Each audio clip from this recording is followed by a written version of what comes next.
오늘은 우리 교회가 정한 가족 사랑 주일입니다. 5월은 우리가 가정의 달로 기억을 하고 지키고 있습니다. 어버이날도 있고요, 어린이날도 있고 또 스승의 날도 있고 이렇게 그렇습니다. 오늘은 이제 가족 사랑 주일인데요.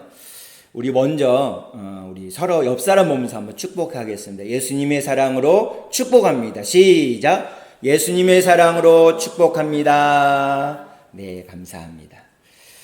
오늘 제목은 사랑한다면이라는 제목을 잡아보았어요. 먼저 우리 동영상을 한 편 보도록 하겠습니다. 길가에 죽은 여인 옆에 보자기 안에서 들려온 아기의 울음. 홀로 살아가던 김노인은 그날 운명을 가슴에 안고 집으로 돌아왔다. 하늘이 내게 내려준 아이, 너는 앞으로 하늘이라 부르자꾸나. 아이의 얼굴엔 흉터가 있었고 가난은 두 사람의 삶을 묶었다. 사람들은 비웃었지만 김노인과 하늘이는 함께 걸었다. 야, 흉터도령, 네 얼굴 꼴 좀 봐라. 괜찮아요, 아버지. 전 웃을 수 있어요. 어느 날 낯선 도사가 물 한 잔 얻으러 마당에 들어섰다. 그리고 그는 말한다. 그 아이는 큰 운명을 타고났다고. 2000년 큰 부귀영화를 타고났군요. 동남쪽으로 가게. 복이 그곳에 있을 걸세. 믿기 어려운 말이었지만 길을 떠나는 아들에게 김노인은 옥패 하나를 꺼내 내밀며 말한다. 예전부터 집에 있던 물건이다. 혹시 팔면 돈이 될지 몰라. 아버지, 고맙습니다. 꼭 잘 써볼게요. 그 옥패는 스문양의 은자가 되었고 그 돈으로 하늘이는 장사를 시작한다. 어느 날 강가에서 발견한 꾸러미, 그 안엔 은자가 가득했다. 하지만 그는 욕심내지 않고 그 자리에서 기다려 은자, 꾸러미를 주인에게 찾아주었다. 은자 주머니 주인인 약재상이 그의 마음을 받아줬고 하늘이는 노력으로 세상을 바꾸기 시작했다. 그러던 어느 날 아버지는 조용히 모든 진실을 꺼내놓는다. 아들아, 그때 스문양, 사실은 내가 빌린 돈이었다. 그리고 나는 네 친아버지가 아니란다. 충격보다 깊은 건 감사였다. 피는 섞이지 않았지만 진심은 그 어떤 혈연보다도 강했다. 아버지, 그래도 저는 당신의 아들입니다. 제 아버지는 날 키워준 그분입니다. 진짜 가족은 함께한 시간과 사랑으로 완성된다. 그 얼굴의 흉터는 부끄러움이 아니라 사랑의 흔적이었다. 어느 집안에 아버지와 아들이 있었는데 두 부자는 관계가 그렇게 좋지 않았습니다. 보다 못한 어머니가 한 꾀를 내서 지혜로운 분한테 찾아갔습니다. 그러면서 두 부자를 좀 화해시켜 달라고 간곡하게 부탁했어요. 그래서 이 지혜로운 사람이 먼저 아들에게 다가왔습니다. 아들에게 가장 아버지로부터 불쾌했던 적이 어떤 적이 있었느냐라고 물었어요. 그랬더니 아버지가 머리를 이렇게 콩 쥐어박을 때라고 합니다. 아직도 콩 쥐어박으면서 저를 어린아이로 취급합니다. 그것이 가장 싫습니다. 이렇게 대답을 했어요. 또 이 지혜자가 아버지에게 가서 아들에게 가장 사랑한다라고 표현했던 것이 무엇이 있습니까? 라고 물어봤어요. 이 아버지가 아들에게 사랑한다라는 말은 너무나 쑥스러워서 저는 머리를 이렇게 꿀밤을 주곤 합니다. 라고 얘기했어요. 그래서 이 지혜자가 아들과 아버지에게 동일하게 상대편의 마음을 전달해 주었어요. 그러면서 손을 꼭 이렇게 포개서 잡으면서 두 분은 표현 방식이 다를 뿐 정말 사랑하는 사이십니다. 이제 한 가지만 하시면 됩니다. 그것이 무엇인가 했더니 이해라는 안경을 서로 쓰시기 바랍니다. 라고 얘기했다고 합니다. 사랑하는 성도 여러분, 가족의 어원을 혹시 아십니까? 자, 다음 장면을 한번 열어주세요. 가족은 우리나라 말로 가족이고 한자로도 가족입니다. 영어로는 family라고 얘기합니다. 이 family의 뜻이 뭐냐면 아버지, 어머니, 나는 당신들을 사랑합니다. Father and Mother, I love you. 첫째 글자를 따서 만든 글자가 family라고 합니다. 아버지, 어머니, 나는 당신을 사랑합니다. 그럼 부모님은 자녀들에게 나도 너를 사랑한단다. 이렇게 얘기하는 것이 패밀리, 가족의 어원이라고 합니다. 오늘 우리가 함께 읽은 이 말씀은 신명기 6장 4절에서 7절까지 읽었는데 9절까지 보게 되면 이 말씀을 쉐마라고 읽었습니다. 이 쉐마의 뜻은 뭐냐면 들으라라는 뜻입니다. 들으라. 그럼 무엇을 들어야 될까요?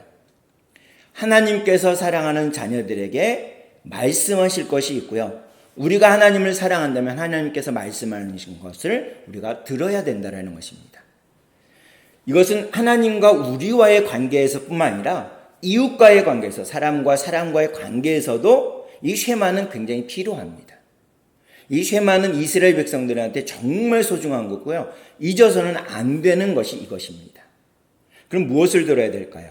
하나님의 말씀은 지혜가 있기 때문에 들어야 됩니다.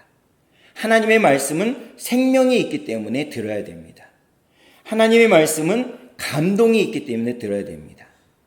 하나님의 말씀은 치유가 일어나기 때문에 들어야 됩니다. 하나님의 말씀은 축복이 있기 때문에 들어야 된다는 것입니다. 그래서 오늘을 살아가는 하나님의 자녀들인 우리들에게, 예수님을 믿고 살아가는 우리들에게 하나님은 과연 무엇을 말씀하고 계실까요? 하나님을 사랑한다면 현 시대를 살아가고 있는 우리들은 하나님께 무엇을 들어야 될까요? 하나님께서 말씀하실 때 우리는 어떻게 반응해야 될까요?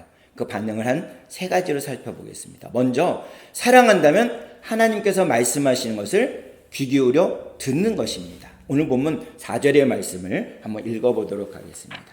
개역개정판으로, 개역개정 성경으로 한번 읽어보도록 하겠습니다. 시작. 이스라엘아 들으라. 우리 하나님 여호와는 오직 유일한 여호와이시니. 아멘. 쉬운 말 성경이니까 이렇게 되어 있어요. 이스라엘 백성들이여 주목해서 잘 들으십시오. 이렇게 말씀하고 있습니다. 들어라라는 말을 강조하고 있습니다. 이게 쉐마입니다. 쉐마. 그럼 여기서 들어라라고 얘기했는데 이 듣는다, 들어라라는 이 의미가 무엇일까요? 그 뜻이 무엇일까요?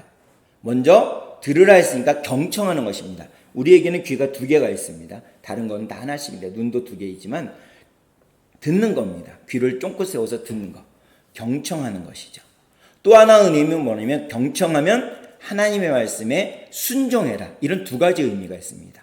경청해라, 순종해라. 이런 뜻을 갖고 있습니다. 사무엘상에 보면 대표적인 그 사사이기도 하고 선지자인 사무엘 선지자에 대한 이야기가 쭉 기록되어 있어요. 사무엘상 3장에 보게 되면 어린 사무엘이 하나님께 부르심을 받습니다. 아직까지 이 어린 사무엘이 성전에 살고 있지만 스승인 엘리 제사장을 섬기면서 살아가고 있지만 하나님의 음성을 직접 들은 적이 없어요. 하루는 잠을 자는데 자기의 이름을 부르는 겁니다. 사무엘아, 사무엘아 이렇게 부르시는 거예요. 그래서 자기를 부를 분이 스승이신 엘리 제사장밖에 없기 때문에 막 엘리 제사장에게 뛰어갔어요. 스승님 저를 부르셨습니까? 그랬더니 엘리 제사장도 곤히 자고 있었던 터라 부른 적이 없습니다. 아니다, 나는 안 불렀다. 가서 자도록 해라. 보냅니다. 또 조금을 자고 있는데 또 사무엘아, 사무엘아, 사무엘의 이름이 불려지는 것입니다. 이번에도 사무엘은 일어나서 스승님인 엘리 제사장에게 달려갔습니다. 스승님 저를 부르셨습니까? 라고 대답을 했어요. 그랬더니 아니야, 나는 너를 부르지 않았단다. 가서 자거라 라고 얘기를 해요. 또 세 번째, 또 사무엘아, 사무엘아 부르시는 걸 듣고 사무엘이 스승인 엘리 제사장에게 갑니다. 근데 엘리 제사장은 스승이기 때문에 하나님께서 이 어린 사무엘을 부르시는구나 라고 생각하여 이제 또 한 번 너를 부르실 때 여호와여 말씀하옵소서 주의 종이 듣겠습니다라고 사무엘상 3장 9절에서 그렇게 말을 하라고 엘리 제사장이 어린 사무엘에게 알려줍니다. 그 다음에 다시 잠들었습니다. 이번에도 동일하게 사무엘아, 사무엘아 했더니 그 다음에 사무엘상 3장 10절에 보니까 뭐라고 하냐면 말씀하옵소서 주의 종이 듣겠나이다 라고 대답을 합니다. 그 다음에 그렇게 대답을 해요. 그 다음에 그가 자란 다음에 사무엘상 3장 19절과 20절에 보니까 이렇게 말씀하고 있습니다. 앞에 PPT를 보시면 되겠습니다. 제가 읽어드릴게요.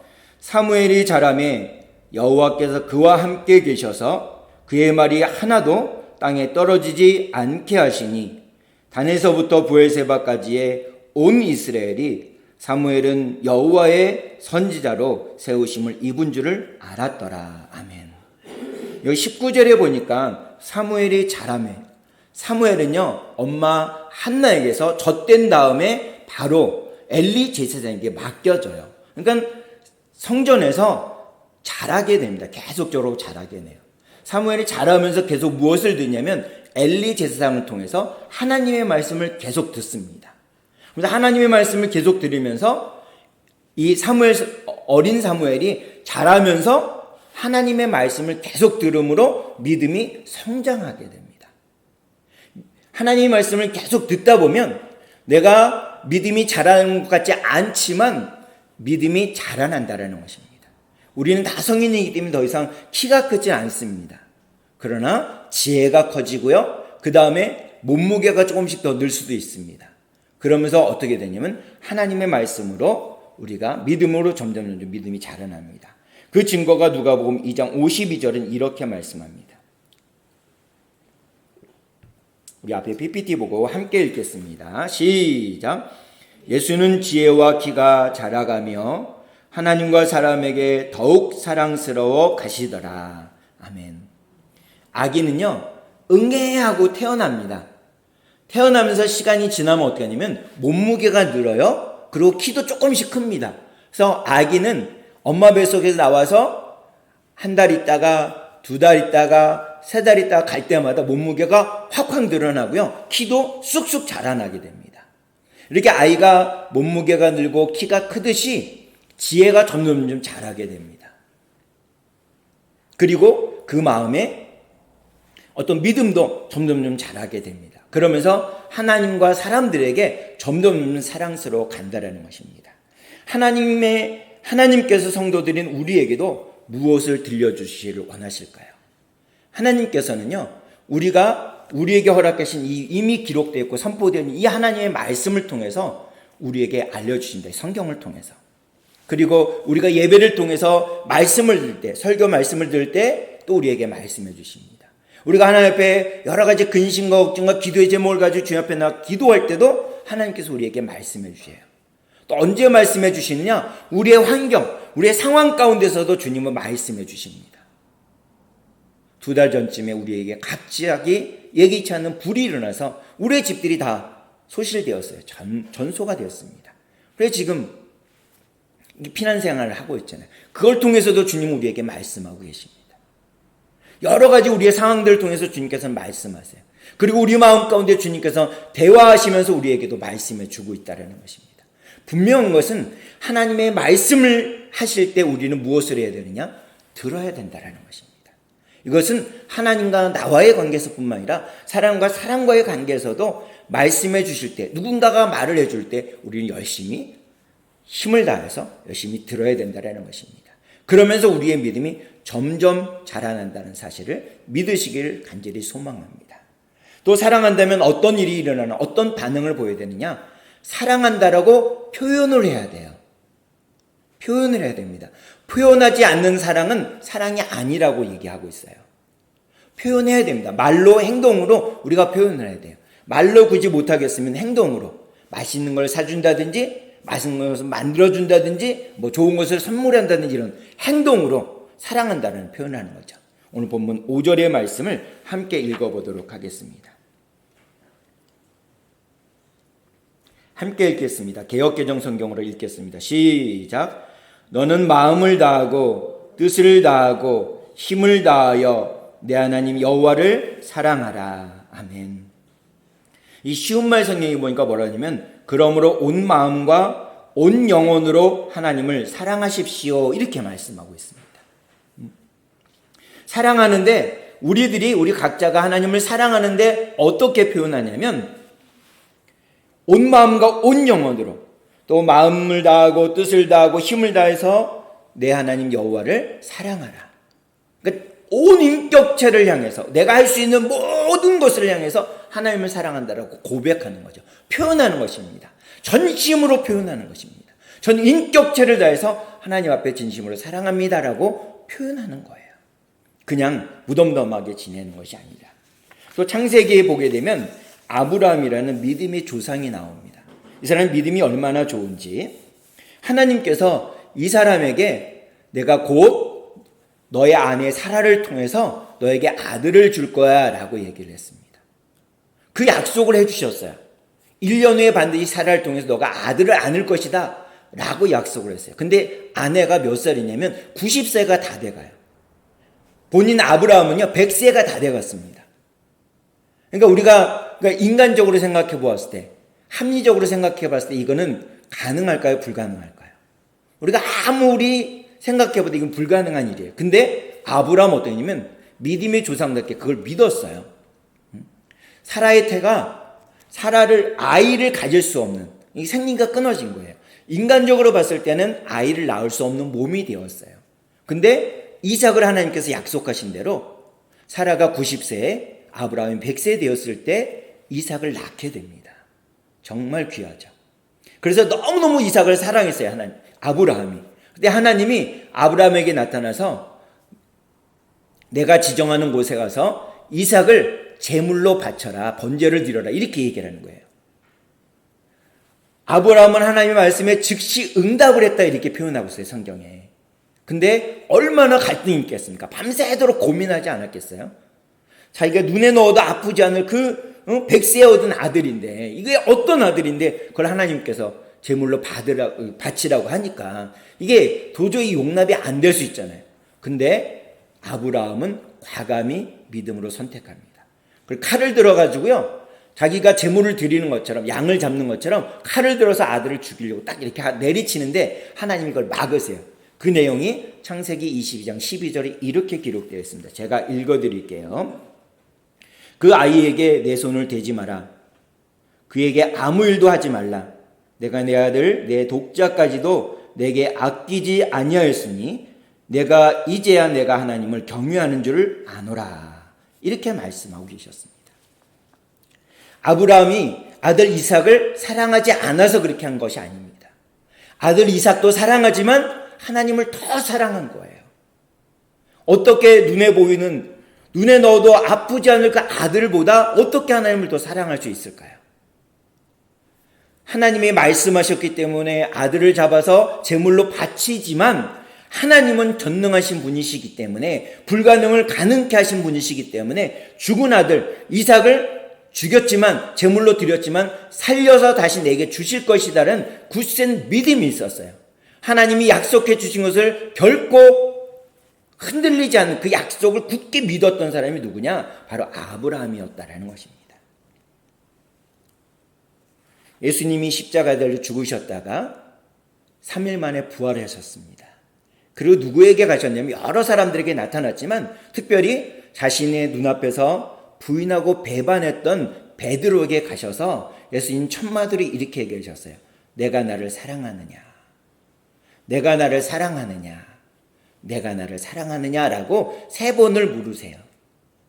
예수님 눈앞에서 예수님과 시선을 마주치면서 베드로는 부인하고요, 저주하고 배반을 했어요. 근데 예수님, 부활하신 예수님이 베드로에게 너 왜 나를 배신했어? 너 어떻게 나를 배반해? 이렇게 얘기하지 않으시고 내가 나를 사랑하느냐라고 3번을 물으세요. 왜 이렇게 3번을 부르셨을까요? 자기를 눈앞에서 부인하고 저주하고 배반했던 베드로지만 여전히 예수님은 그 베드로를 사랑했다라는 것입니다.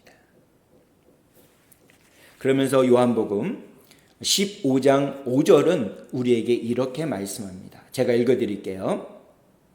나는 포도나무요 너희는 가지라. 그가 내 안에 내가 그 안에 거하면 사람이 열매를 많이 맺나니 나를 떠나서는 너희가 아무것도 할 수 없습니다. 아멘. 이 말씀은요, 우리는 가지입니다. 나무의 가지예요. 우리 밖에 나가면 나무들이 많은데 나무의 가지입니다. 그 나무는 누구냐? 바로 예수님이에요.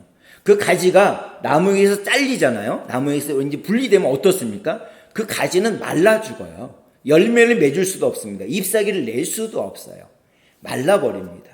근데 그 가지가 그 나무에 딱 접붙임이 되면 어떻습니까? 이내 잎사귀를 내고요, 거기 꽃이 피고 열매를 맺어요. 과실수면.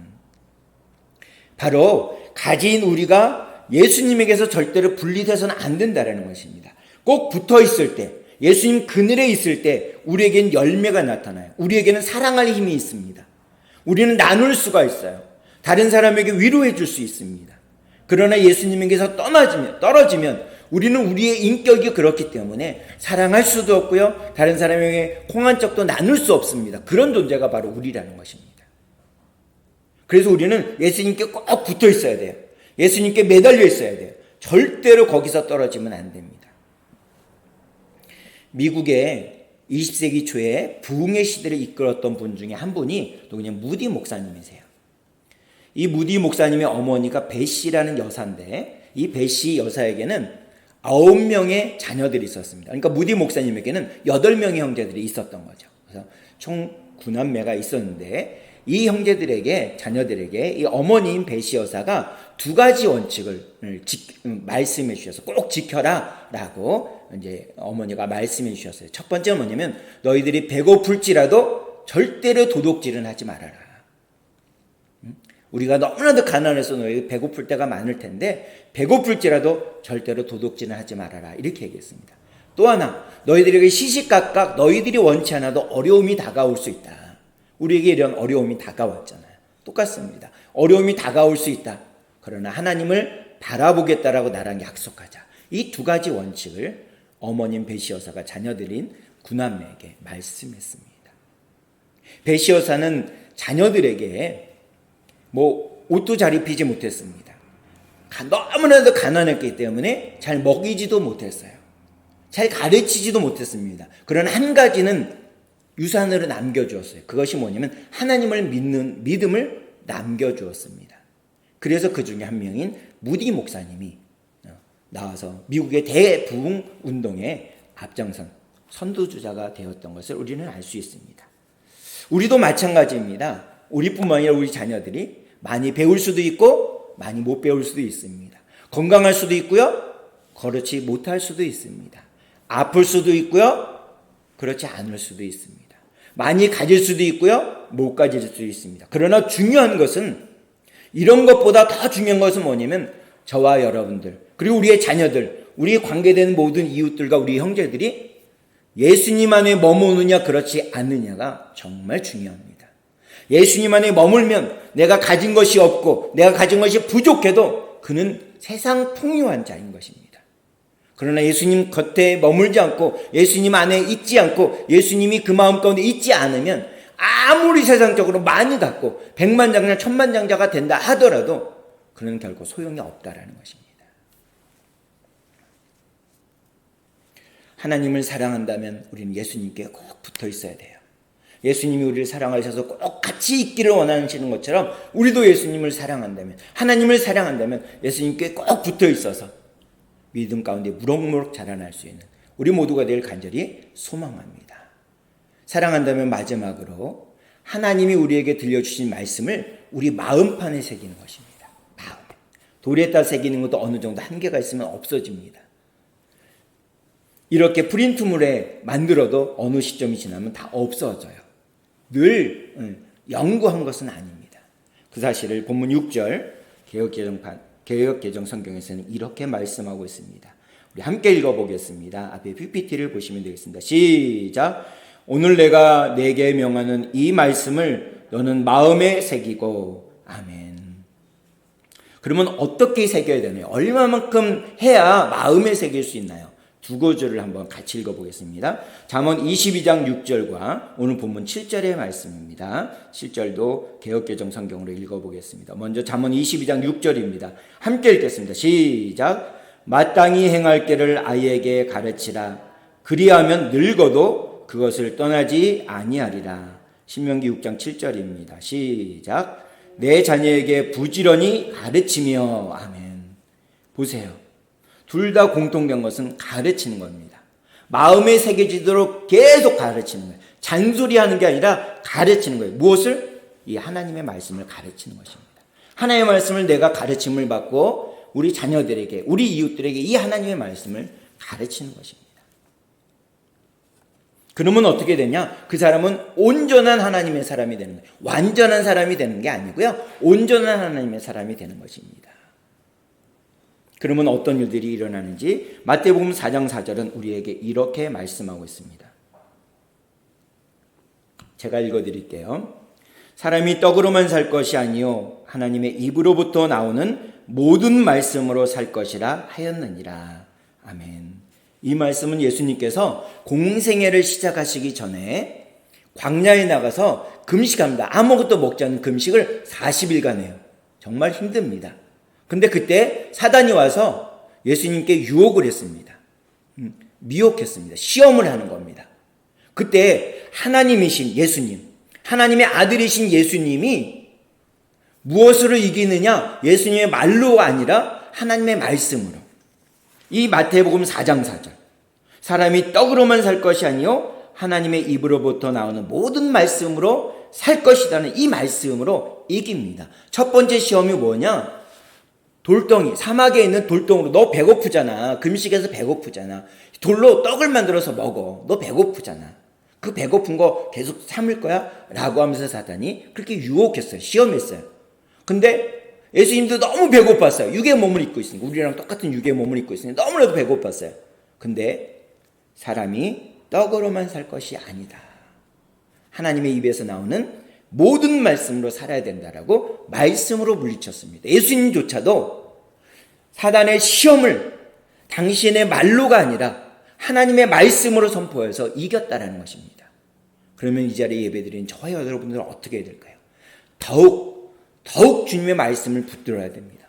더욱 주님의 말씀을 우리 마음속 안에 새기면서 새기고 또 새기고 또 새겨서 신비의 세계에서 아예 없어지지 않게끔 해야만 우리가 이길 수 있다는 것입니다. 어떠한 유혹에도. 그래서 우리는 무엇해야 되냐? 이 하나님의 말씀을 매일매일 그래서 읽어가야 되는 거예요. 매일매일. 그래서 매일매일 우리가 한 장씩 읽어가지 않습니까? 한 장 혹은 두 장 이렇게 말씀을 읽어가잖아요. 그러면 어떻게 가르쳐야 될까? 어떻게? 신명기 6장 8절은 이렇게 기록합니다. 우리 한 목소리로 같이 한번 읽어보겠습니다. 시작. 너는 또 그것을 내 손목에 매어 기호를 삼으며 내 미간에 붙여 표로 삼고. 아멘. 이 쉐마의 말씀, 신명기 6장 4절에서 9절까지 이 쉐마의 말씀을 이스라엘 백성들이요, 그 히브리어로 써서 조그만 곽 같은 데다가 가죽곽 같은 데 넣습니다. 그래서 끈으로 꽁꽁 묶어요. 그래서 기도할 때 어떻게 하냐면 여기 이마에다가 상자를 묶어서 기도한다든지 아니면 그거를 손에다 둘둘둘 말아서요, 손에 딱 쥐고서 기도를 합니다. 그래서 여기 내 손목에 매어 기호를 삼고, 눈에 보잖아요. 그리고 이마에 붙여 표를 삼고 이렇게 했단 말입니다. 여기에도 또 부족하다고 생각해서 9절에 보니까 문 임방, 여러분들 문 열면요, 문 위에 이렇게 테두리 위에 이를 임방이라고 합니다. 옆에는 좌우 설주라고 그러고요. 임방에다가 히브리어로 이 쉐마를 딱 적었습니다. 이스라엘의 들으라 하면서 오른쪽에서 왼쪽으로 적어요. 그걸 적어서 방 안에다가, 집 안에다가 적어놓고요, 밖에서 들어올 때도 그 말씀을 보도록 바깥에도 적어놔요.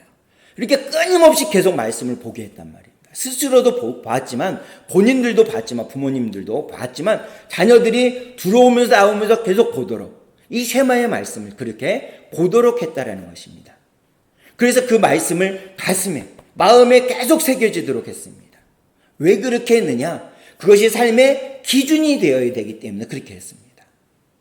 한 귀로 듣고 한 귀로 흘려버릴 수 있기 때문에 둘둘 말아서 기도할 때 손을 꼭 잡고, 그리고 눈을 들어서 밖에 나갈 때도 보고, 들어올 때, 밖에서 들어올 때도 그 말씀을 보도록, 그래서 끊임없이 마음에 하나님의 말씀을 계속 새기도록 그렇게 했다라는 것입니다.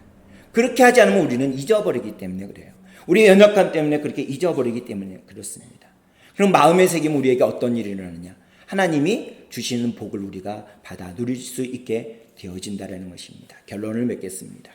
사랑하는 성도 여러분, 오늘 말씀의 제목처럼 사랑한다면 내가 사랑하는 그 하나님, 사랑하는 하나님께 사랑하는 자녀들에게 들려주시는 이 하나님의 말씀을 우리는 두 귀 쫑긋 세우고 열심히 경청하는 것입니다. 열심히 듣는 것입니다.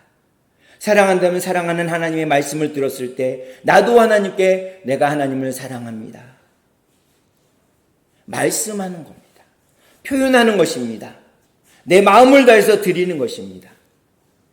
또 사랑한다면 하나님의 들려주신 그 말씀을 내 마음속에 내 신비에 새겨서 그 말씀이 이끄는 대로, 그 말씀이 우리를 인도하는 대로 삶을 따라서 주님이 주신 귀한 복과 은혜를 마음껏 누릴 수 있는 우리 모두가 되어지기를 주님의 이름으로 축복합니다. 그 마음을 가지고 우리 결단기도 함께 드리도록 하겠습니다. 시작. 하나님 아버지, 저는 죄인입니다. 어디에서 와서 왜 살며 어디로 가는지 알지 못하고 방황하며 살았습니다. 저의 죄를 위하여 십자가에서 죽으시고 부활하신 예수님을 제 구주로 모셔드립니다. 이제 저는 하나님의 자녀가 되었습니다. 지금부터 영원토록 주님과 함께 살겠습니다. 예수님의 이름으로 기도드립니다. 아멘. 기도하시겠습니다. 참 좋으신 하나님, 감사를 드립니다. 오늘 가족사랑 주일을 맞이하여 주님 앞에 나와 예배를 드리게 하시고 주님을 온전히 의지하며 살아갈 수 있도록 인도해 주시니 감사를 드립니다.